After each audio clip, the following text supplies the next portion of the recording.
Welcome back to HAIYAA Podcast. Producer Matt and I are in Toronto. Yay! Coming at you from Toronto, people. We travel the world. I pay Matt to travel the world. My little Instagram hoe that I fly out. You know? No private jet though, just economy. Yeah, How was the flight here? Was it good?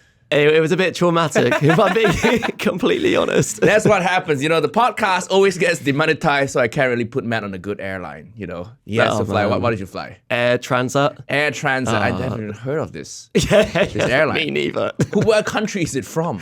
I think it's Canadian. Am I right, Chris, in saying that? Canadian? Air Transat. Okay. Yeah. By the way, we're in the studio, guys, and then let me show you my perspective.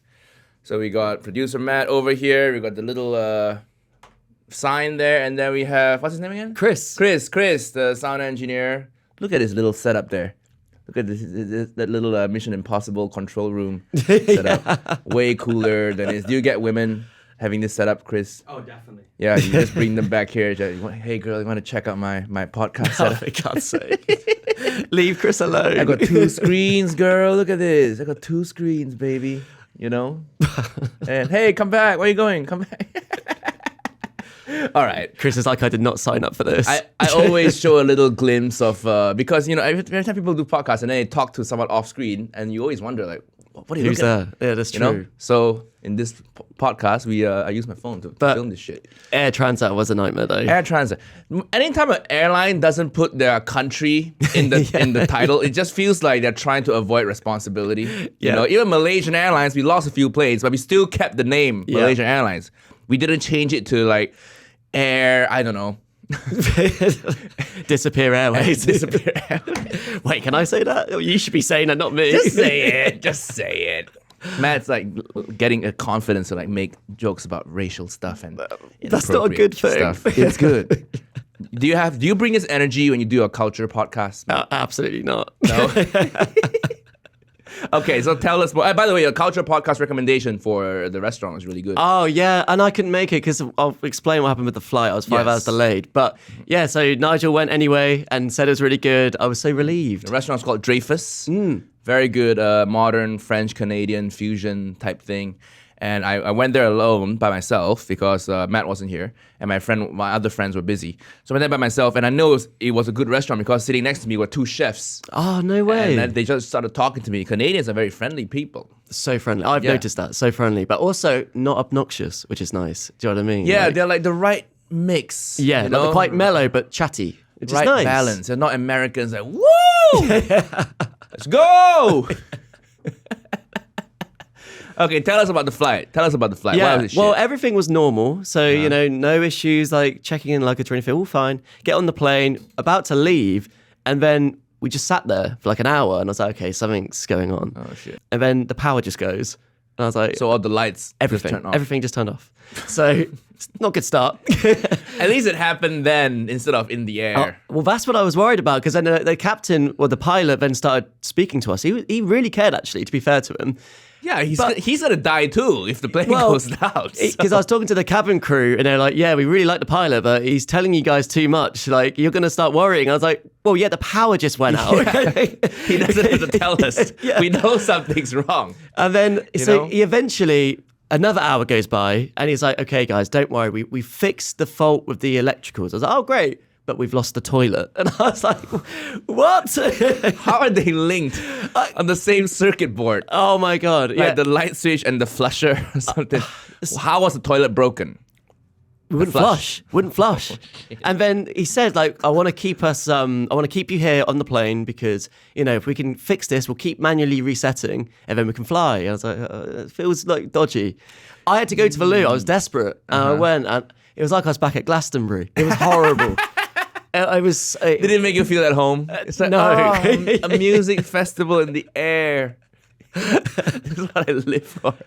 And he sent a picture to Nigel and show him what he's missing on this dirty toilet. Yeah, it was like nasty. So then another 2 hours go by. They take us off the plane, go back to the gate. And I was like, at this point, when he was like, the pilot comes out and he's like, okay, guys, we've got it all fixed.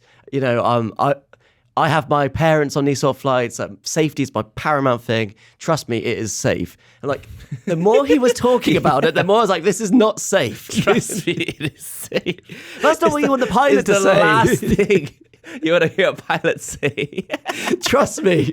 Yeah, that's what I say to women I sleep with if I don't want to use a condom. Trust me, it is safe. You don't want to hear your pilot.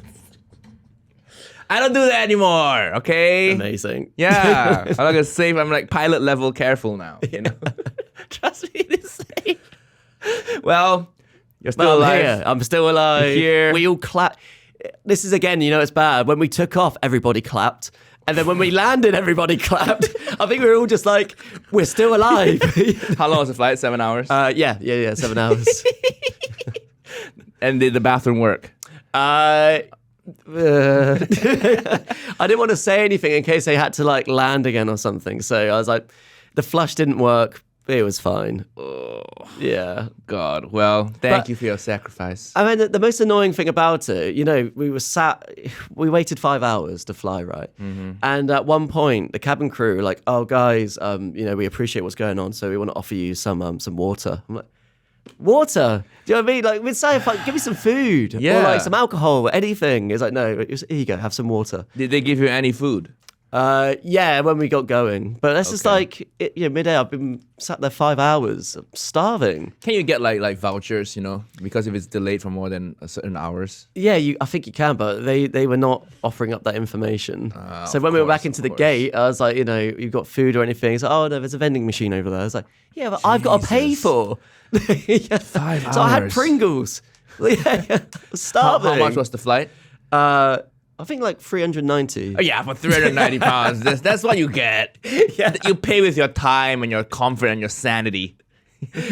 Trust me, it's safe. But I'm here. Yeah, yes, Matt is I'm here. happy to be Please upload. Are you flying Air Transam back as well? Yeah, and Transat back. Yeah. Air Transat. Please upload the files to Dropbox so in case if Matt goes down, we can still have the podcast up. So you never know, listeners. Wednesday, when this comes out, Matt might not be with us anymore. Oh, no. This might be the last thing Matt ever appears on YouTube. My lasting legacy. Yeah. The last Wearing an thing, MSG hoodie. Final words. I'm going to get so many views. I'm going to title the episode, Podcast Producers, Last Episode Before Death. Hashtag rest in peace. Yeah. You can enjoy your favorite, Queen Elizabeth, Go say hi to her. Say, hey, what's up, Queen? Oh, you're talking to Diana. Oh, you guys are sorting some shit out? No. Is Megan next? Is Megan next?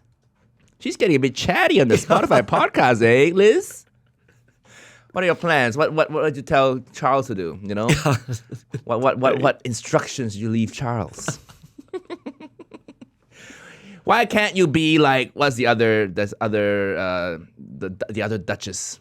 Kate. Yeah, why can't you be like Kate? Just look good and sit on the podium, and just watch the Grand Prix wearing your Cartier tank, the Cartier tonk actually. She wears a nice watch though. Right? Yeah. Kate wears a nice watch. So did Diana. Diana wore the Cartier as well. Anyways, I'm getting distracted here because we were talking about watches yesterday with all the 30-something parties. I've accepted it now. Watches will always come out as a hot topic of conversation because we went to a club. Was it a club yesterday after felt the like show? it, yeah. We did my show. Matt came to the show. Yeah, so good. And then I did a shout out to producer Matt is here. Check out the podcast. And then the funniest thing is like, I asked, Matt, are you here? Because I didn't know if you were coming. And for context, the whole show, people are like, woo, cheering, high energy. And I was like, I know anyone what listen to you're the gonna podcast? say. And everybody goes, yeah. Maybe 20% of the people, or 1/5 of the people in the crowd go, yeah, we love the podcast. And I was like, Matt, are you here? And then Matt goes, yeah. I was How really to spot nervous. the Brits. Yeah. Everybody, woo, woo. Yeah. Do you know what's really bad? As soon as I said it, I was like analysing it for ages afterwards. I was like, he's going to notice that. I think you even said I was like the least enthusiastic producer ever. Smash the energy, I was man. just- You're I not was used nervous. to I it. was not It's the used to British it. thing. Yeah. You guys don't really whoop and holler. Yeah. The word holler doesn't mean anything in Britain. The person next to me, I think even they were a bit disappointed. Yeah. Said, do you want to be on this podcast or not? like cheer You know? up. He flew you out here to be like, yeah, I edit, yeah. I was just nervous. Because I'm quite a shy person, like really. Really? So, yeah. He's very, very loquacious on the podcast, very talkative. And then I gave Matt a shout out. People listen to the pod and they like you. They talk to you. Did they talk to you? Yeah. But also, like, I just want to say, because I told you in the car on the way here, it really made my night. You did a shout out. It was really cute. I was like, that's a really cool moment. Great. And like, I know when I tell Gemma, she'll be like, oh, that's amazing. So it was really nice. Matt, very easy to please. The standard is very low. Because if you do if you keep doing a good job, maybe next time I'll bring you on stage. Oh. You know? Next step up. But he's so happy the shout out. After practice mode, yeah. No, we're not giving you an extra mic. You're just coming up and just waving and bowing or something, you know? You should come. I wish you were going to be there for Boston, man. I know. It would have been fun. Filming the special, and then we do the rap because my agent's going to be there, my manager's going to be there. And then maybe if you were there, we could bring you up on stage. And this would have happened without these fuckers, you know, to pad out the time, you know, get more ad revenue. You get the people on stage. Instead of a credit rolling, you have these things. Maybe you could have a screen with me on. I'm just there, like via Zoom, like FaceTiming it. Yeah. So it makes it look like I'm a good person. You know, I acknowledge the help. I know what these people are doing. Help. Yeah, I acknowledge the help I get from other people. Not the help. You're not the help.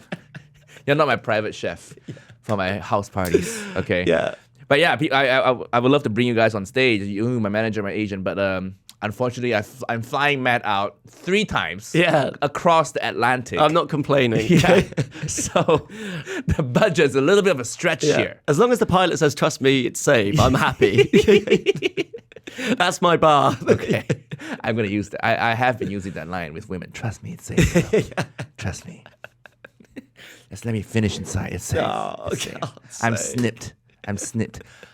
I don't do that anymore now that I have a bit of success and money. Because that's, you know, when I had nothing, take child support. What are you going to get? 200 pounds a month. Yeah, you got to be careful now. Yeah, precious sperm. Now I have to I'm not using your condom. I'm taking mine. It has to be freshly wrapped.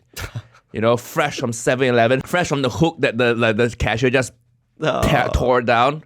And then you open it, and the condoms are always very hard to open. You ever open a condom packet like freshly sealed? They make it like the most difficult thing to open.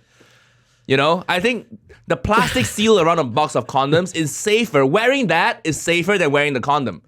Have you tried opening a box of condoms? Not in a long time. What? You just raw dog Gemma every time? I guess you're trying to have a kid. Wife like that. Raw dog. I mean, am I wrong here? I just say the reality. I just asked you. It's such a horrible term. What means a horrible term? How else would you say it? Have unprotected sex? Yeah. It's a very unprotected weak verb. lovemaking. Listen. When you write, good writing, you use words that convey action, words with movement. You're right. You're right. Yep. See? I'm just talking from the perspective of a writer here. I'm not trying to insult, you know, or demean your wife. I'm just, Thank you. This is good writing. This is good word usage, good verbiage. Yeah. You know, you tell me, listeners, Matt has unprotected sex with Gemma versus Matt raw dogs Gemma. Like, which sentence evokes more emotion and movement? Is objectively a better English language sentence. But you guys open a pack of condoms, right? Okay, well, we get a lot of incel fans here, so they won't know. But one day, incels, when you get a chance, you know, when you meet a love of your life, and you buy a pack of condoms, you realize that plastic sheet that wraps the box is so hard to open. Yeah. Right? You remember those days? Of course. And so when I buy condoms, I always buy them like in the afternoon. I Amazon them, they get delivered. And then I pre-unwrap the plastic sheet first because I know when it comes to business, I'm going to lose my erection trying to figure out how to I'm going to get a key out to key the plastic. It's very unsexy. I was about to say that. It's very unsexy. When you get a box of condoms out, you use your fingernail till it doesn't work. The woman's just like lying there naked, just waiting for you, just looking at you, and just, I'm here. You're just asking her like, you've got nails, can you do this? And they're not gonna do it. They just did their nails nicely, hopefully, you know, and then they painted them, and they're not gonna use their nails for that. And they're just waiting there, just standing there. And then, oh shit, it's not gonna work. Let me find the keys. You have to find the keys. The keys are in your jean pocket. The jeans are on the floor. It's all a whole logistical nightmare. Why do condoms maker insist of doing this, you know? So that's word of advice to my nieces and nephews who are listening in. Just unwrap your condoms before you use them, okay? Or if you don't use them, just go, trust me, it's safe. It's safe, baby. That's why I love this podcast, because like before, we always talk about, okay, what kind of subjects we're going to talk about. They never appear on what we're talking about. We end up with like condom bits. Just let your mind wander, you know? This is not the PowerPoint. There's no like 5 bullet points. We don't have a screen of shit, you know? It would have been when you had your blazer on. It would have been the PowerPoint. I always want to wear a blazer for the podcast. I just wear it outside of, walking outside, and it looks good. Yeah. But every time I put it on, it just looks like I'm about to give like a TED talk or like business advice. I'll show you guys what I mean. It is a nice blazer. Yeah, double-breasted. And I got it like made to measure. Yeah. So let me put it on. The audio people, you guys got to tune into the YouTube. You don't want to miss this. Yeah. So you put this on, and it feels like, I'm giving investment advice. You know? Like what's funds to invest in, and it just doesn't feel like a comedy podcast anymore. Also, we could repurpose that little bit there and put it on YouTube as a get ready with me. Just like 30 seconds of you putting a jacket on. I don't think anybody's going to tune into that. But we will try. Matt, if you can get the clips done on time, as opposed to Wednesday the podcast goes up, the clips sometimes get posted Monday next week. No, but that's only when we don't have an episode. I think it's good to space in my head anyway. I've rationalised it, spacing it out. You can finish it first, then space out the posting. That's true. Don't try to bullshit me, man. I'm putting you on some shitty airline again. Yeah. Okay, and the next time we are meeting in Miami, right? Yeah, I'm looking forward to it. In a month or so. That'd be great. Right? And then what airline are you flying then? EasyJet, Ryanair to Miami. Yeah. No, in America it's Spirit. Spirit Airlines is a shit one. It might be, one of those actually. I can't remember. It was cheap. Maybe listeners, you gotta just hit the donate button so I can get producer Matt slightly better flights, so you can afford like a Snickers bar from the vending machine before the flight takes off. That's how, actually, to be fair, I know it's cheap when I'm there Googling, like, does this airline serve food? Even though it's like an 8-hour, 10-hour flight. I have to check. Sometimes they don't, and I need to go to prep beforehand or something. When you fly for your own pleasure, like holidays, what do you fly somewhat better airlines? A little bit, like BA or like Virgin or something. Just a little bit. Okay, but this is work, so I don't mind. The podcast is doing okay money-wise, but without factoring the travel, we are breaking even. It's out of my pocket. So after the show yesterday, the Toronto YouTuber group, CantoMando, came to the show. I filmed something with them yesterday, Uncle Roger video, and then right after this podcast, they are coming in. And then we're filming they're nice guys. So a bit of teaser for next week's podcast episode. They're fun guys, 3 guys. They all have hot girlfriends. I was like, wow, you guys are all punching. And they're all hot in different ways. Oh my God. There are 3 Asian guys, right? If you don't know CantoMando, they're like 3 Asian Canadian guys, and then they just make YouTube videos about Asian culture and food and stuff. It's very fun. Go check them out. Go subscribe to them, CantoMando. And they also just started a podcast. So I did both their YouTube channel and their podcast yesterday. And then I said, come to the show. They came to the show, and then we hung out afterwards. They brought us to a club called Big Trouble. Big Trouble. Big Trouble in Chinatown. It's cool. All Asian people in there. Like hot Asians too. Everybody was like dressed nice, and Matt's never seen that many Asians. I felt very white. Yeah, Matt. You're like one of the few white guys there. And you know what I like about that club? The Asian women there go for the Asian guys too. Because, I didn't really see that many mixed race couples. No, that is my racial purist. That's my wet dream. That club. What an observation to make. When Asian women only go for Asian guys. That's my wet dream. For too long now, Asian women have been settling for the mediocre white guy. Why are you doing that, people? Why? Do you know your worth? He views you as a geisha. Okay. God. He objectifies you. They can't help it. They watch too many of these like memories of a geisha film and Joy Luck Club. No, it's real. It's real. I meet so many hot Asian women. They're just like the white guys are really punching. Yeah. And then I'm like, you can get hot Asian women. You can get like a hot Asian guy, right? Who takes care of himself, who smells good, who dresses good. And so you're just dating a white guy with a receding hairline. Just in a T-shirt, there's like the name of a college like imprinted on it. Is that what you want? Is it the boy you want to date? And then again, there's the whole mixed race thing. You give birth to mixed race babies, they're all fucked in the head because they don't belong anywhere. But that's besides the point. We covered that too many times on the podcast. Yeah, that's the theme of this podcast. Race mixing. Race mixing. God. So what I was saying, they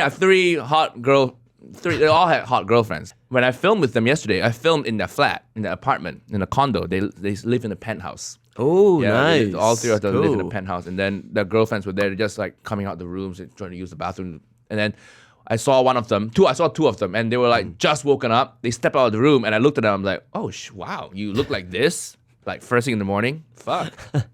They're hot, you know? YouTuber perks, man. YouTuber perks. And I think Canadian women, on average, are hotter than British women.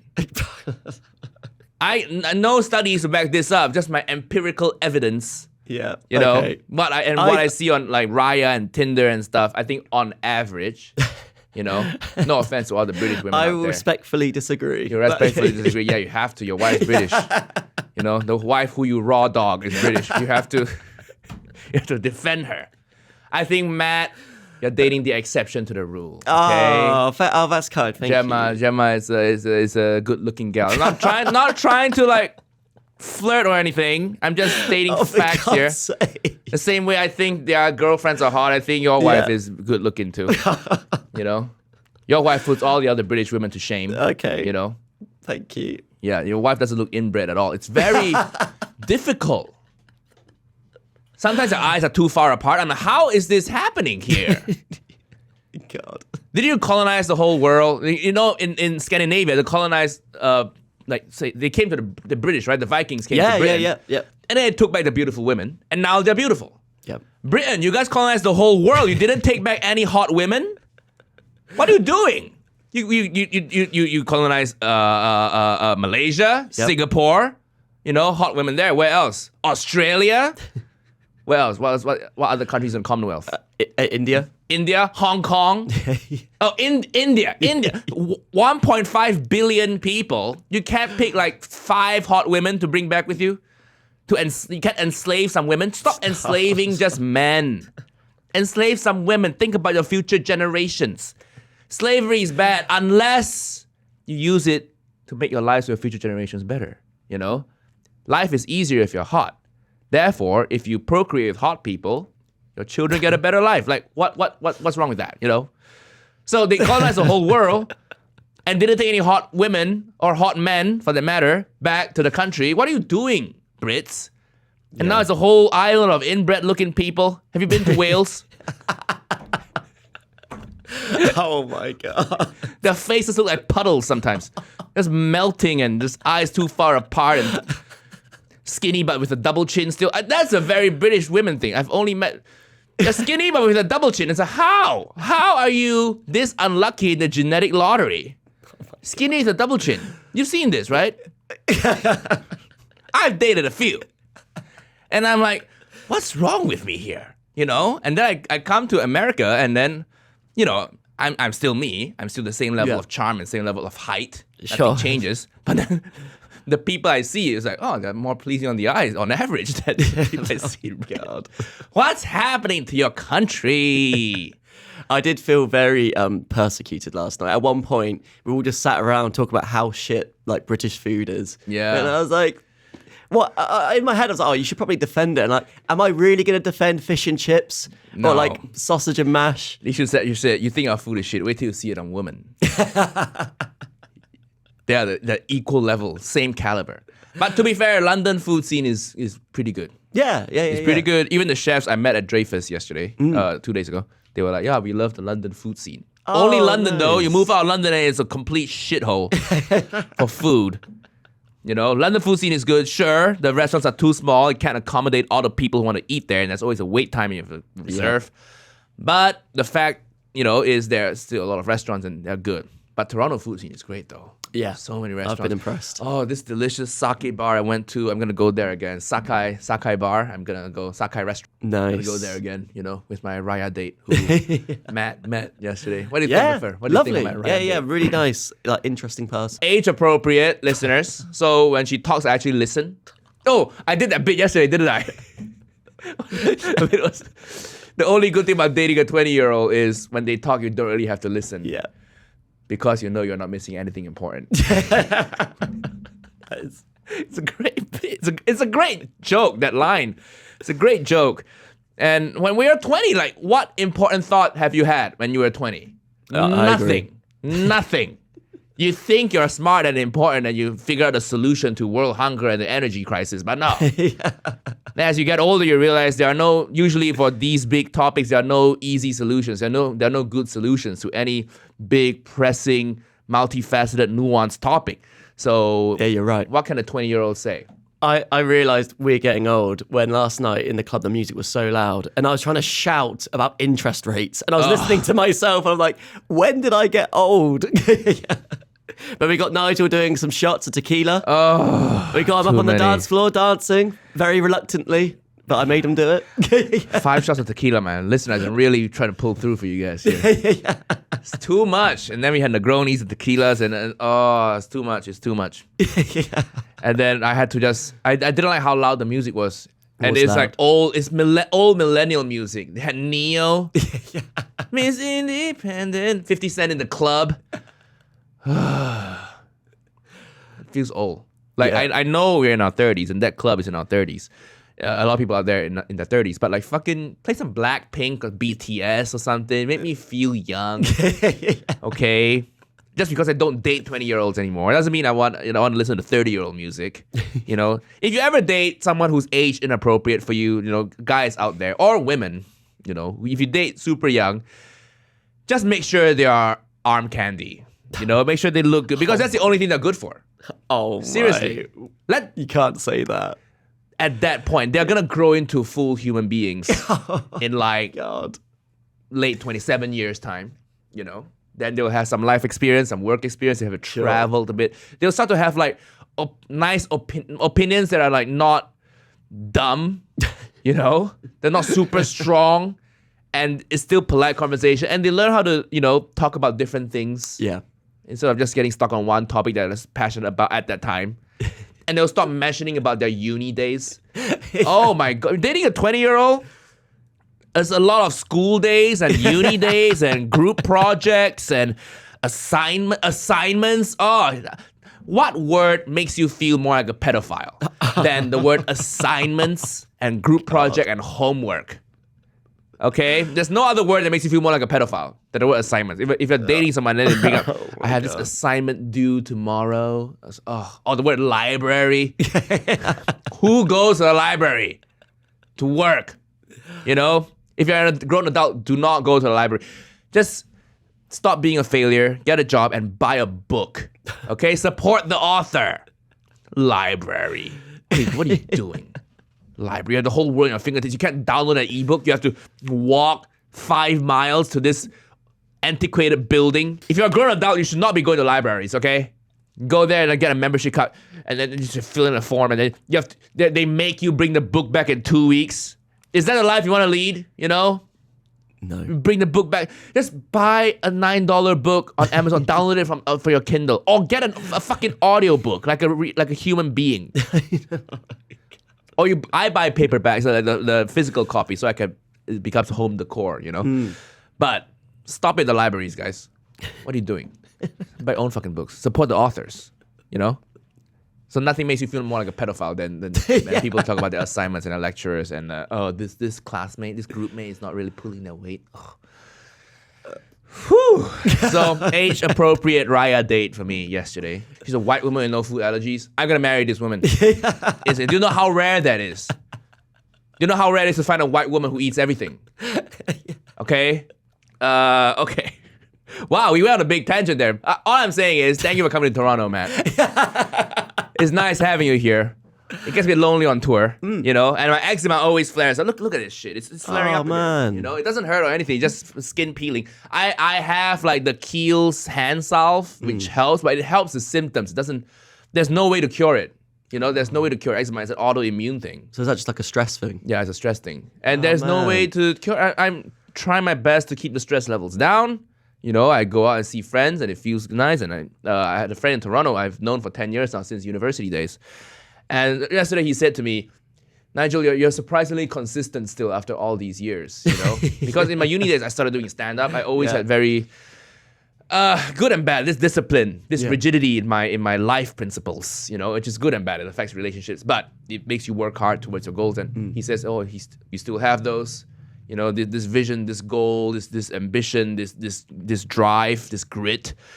And then he also talked to Matt, because my old friend Mitchell, he came to visit me in 2018 when I was still with my ex-wife. And then I was still living in my studio flat at the time, me and my ex-wife. And then he knows now I have this house that I've done up. I showed him pictures and everything, and he said to me like, "Oh, even when I was in your studio apartment, it still felt like clean and well put together." Yeah, and I was like, "Yeah, I am very consistent. I haven't changed." I was trying to find the skeletons because he's known you such a long time. And I was like, I need some blackmail material. No, can't find it. I'm proud to say I haven't done any sexual misconduct. You know, if that's what you're digging after, you're trying to Me Too me, man. You can't. I had a few psycho exes, but it was all consensual, you know? Very good. I'm just trying to blackmail you into business class. That's all I'm trying to do. Can't get nothing on me, man. What are you gonna get? No skeletons. No? Yeah. No, I can confirm good no guy. skeletons. Well, I was a dick sometimes, but nothing cancelable. Nothing cancelable. I got into a fight with my roommate, not with Mitchell, but we were 5 guys of us living together, and I have a strong personality, like strong-headed, and he did too. So one time he just pushed me in the kitchen because What? A physical fight? Yeah, but he pushed me. I didn't do anything back. Yeah. But we were young, we were 20. You know, you're supposed to get into a few fights in your life. Come on. Have you been in a fight? Only on the football pitch, not in like real life. No. Yeah, those count. Okay. You know, you haven't lived. As a guy, you have to get into a few fights. You know, you have to know. He teaches you things, you know. Oh, I shouldn't say that to people. And no, I didn't call him the N-word, okay? He was a white guy. I know what you're thinking. Is that what everyone was thinking? Yeah. What did you do, Nigel? Did you call him the N-word? Is that why you got shoved in the kitchen You in racist. Evanston, Illinois? No. He was a white guy, Jewish, but that has nothing to do with it. That has nothing to do with it. Then why bring it up? Because it's funny to see me say the wrong thing. It's funny. It wasn't a religious-based argument. Although the Malaysian passport prevents me from ever entering Israel. We can't do that. God. But I don't have allegiance to Palestine or anything. Okay, it's just my roommate. He didn't do his dishes. That's it. Being Jewish. Is that what it was about? I mean, it was a lot of things, and like it wasn't the first time he forgot to do his dishes, and I don't know. He just annoys me sometimes. But if I see him now, I'll probably be fine. You know, let bygones be bygones. Is that the first thing you're going to say to him is, look, wait, let's just bury the dishes. It's okay. We've both grown. We have both grown. If I see him again, I'm going to be like, hey, we're both like strong-headed individuals. But it's all good with me, man. Yeah. You know, life is long. Of course your fight was about the dishes. What? It's just like... Yeah, I told you it's nothing racially motivated. It's about the dishes. Just so petty. Yeah. I used to be a petty guy. Yeah. I'm learning how to, you know, fix that. Okay. I think I'm getting better at it. You know, I didn't need a therapist to do that. No sponsor for this episode. Oh, God. You said earlier that Canadians are friendly people. They are. Did you meet some cool people on your trip? I did. I mean, people are going to hate me for this. But I was exploring, doing, you know, like seeing the sights and everything. Seeing the sights, listeners. We all know what that means. Which brothel did you go to? What's Toronto's sex worker law? Brilliant. Did you Google that? No. Is it legal here? Chris, do you know? Is it sex work in... Gray area, okay. That's Matt's favorite word. No, it's not. It's completely safe and gray area. That's Matt's favorite word, is to whisper into Gemma's ears. when you next see it, you're going to have to say, sorry for the brothel talk. It's like every time you see it, there's something else to say sorry for. I think Gemma finds it funny, though, when I make you squirm. You know, so what did you do yesterday? Tell us, Matt. Yeah, so like I was doing all the sightseeing and things, and then there was a football match I wanted to watch. So I tracked down... You came all the way here to watch, what, Liverpool? Man United. Man United. You flew all the way across a big ocean to watch Man United at a pub at 2 p.m. because of the time difference. It was, yeah. It was 12:30 p.m. Yeah. Jesus. And where? Is there a British pub There showing was. the BPL? I'll put a bit of B-roll in so you can see. I did a little video. It literally had like a Man United flag. There was like Union Jacks everywhere. Everyone was like English in there as well, like speaking English. I was like, I feel like I'm in London. Of course, you come all the way here to do that. Do you even watch football? What do you mean? Do you support a team? Yeah. Which one? Man United. Oh, why? You live in London. Yeah, don't start that. I get that enough from my friends. You're a bandwagon jumper. You're a bandwagoner. What do they call it? Well, glory supporter. Glory supporter. Yeah, we got a lot of those in Malaysia too. Yeah. You know? So I get it. It's like, you live all the way in Malaysia. You've never been to Manchester? Why do you like Wayne Rooney so much, you know? I love hearing you talk about football. It just feels so alien. It's a blind spot, a cultural blind spot for me. Yeah. You know, I actually talk to women, so I don't really talk sports. Sorry. Okay. But I've been working overtime because I get chatting to these people and eventually they say, oh, yeah, what are you doing here? Because of my accent and things. Mm-hmm. But they say it in a more polite way than that. They didn't say, what are you doing here? And I say, like, I'm doing a podcast. That sounds very immigration. Yeah, it immigration-y. does. Yeah. Don't say that to a person of color, please. To a minority group person. What are you doing here? You can say that to a white guy. That's fine. In Canada. What are you doing here? What are you doing here? You know? Yeah. And I say, like, we're doing the podcast and things like that. And they're, it's really nice because then they're instantly like, oh yeah, show me, and I'll subscribe and things. I'm like, oh, this is nice. But like, I should be charging you more because I'm building up interest in the podcast. What, you got like 4 people to sign up? Yeah, literally. The person on the plane I sat next to, because there was a 5-hour delay, she signed up. And she's like, oh yeah, I look forward to watching it. She's going to be in a shock of her life when she hears Matt going on about the racial purity shit. She's a really wholesome, nice person. I never don't asked watch you it. to do that to recruit, okay? So it's not part of your job description, Matt, to do marketing, like in-person, door-to-door marketing, MLM style, in-person direct marketing. I never asked you to do that, so don't try to upsell me on that. Don't try to charge me for it. A 10% like of my next invoice, marketing. For 4 new people. Welcome. Yeah. Welcome to the nice lady on the plane sitting next to Matt. Welcome. I hope I haven't scared you off with the raw dogging talk.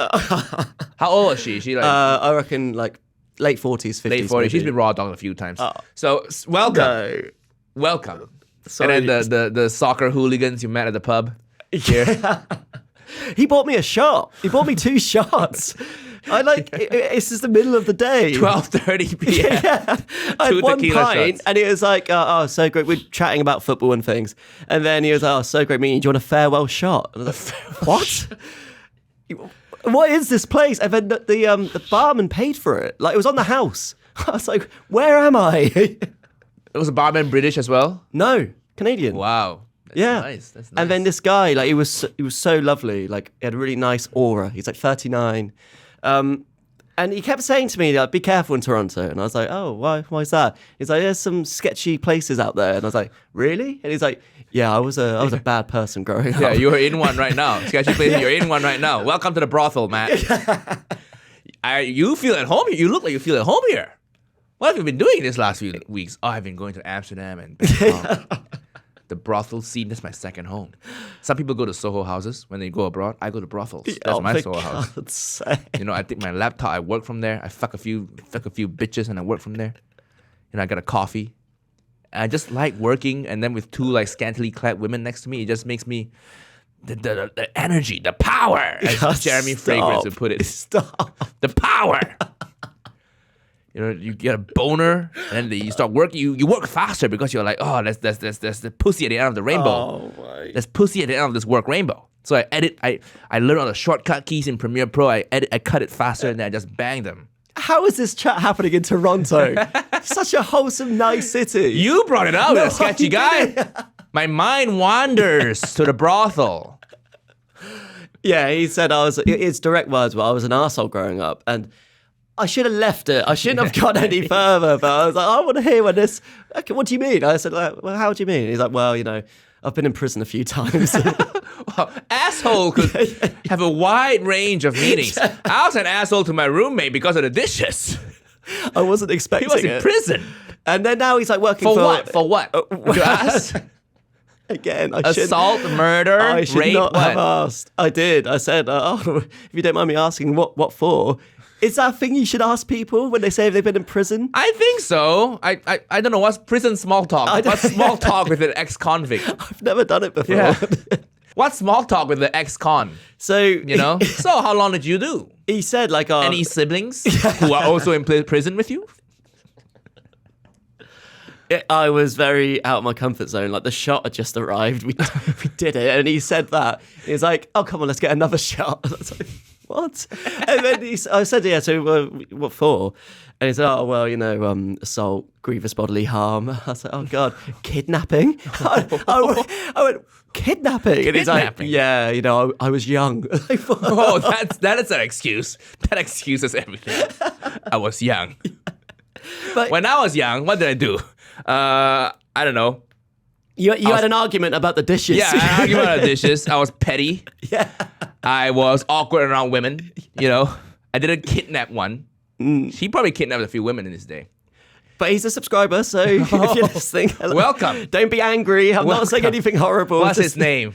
I'm not going to say. Okay, don't say his name. It might affect his job. Is he on his sex offenders list?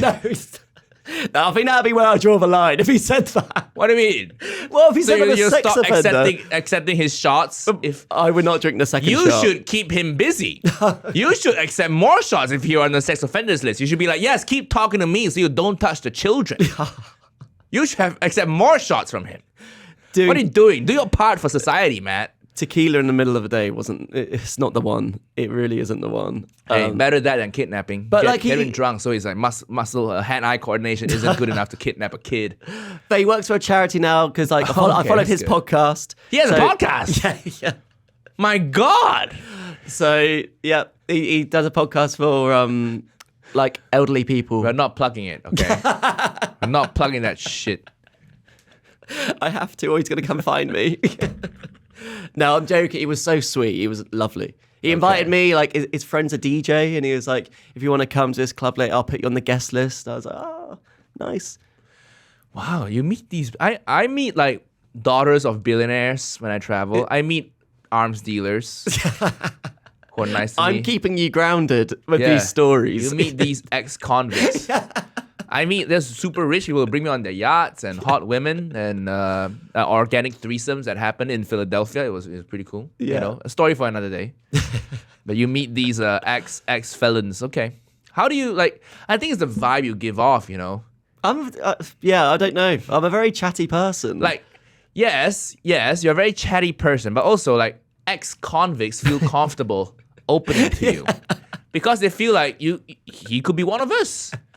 Like, if you told me you just got out of prison, I'd be like, yeah, I'll believe him. It was such a gear change, I'm telling you. We were just talking about football and, like, he's been to London before and nice things like that. And then all of a sudden, like, I was in my head, I'm like, where did I even come from? Also, is that something you tell strangers as well? I don't know. It's part of who you are. Yeah. He feels comfortable around you. Maybe he likes you. Yeah, maybe. He was a cool guy. What would Gemma think if he hits on you? Would she be okay with it? Gemma, what would you rather have, like a gay ex-convict hitting on Matt or Matt going to brothels? That's a tough one. All right, Toronto has been fun. Thank you for coming. Bye.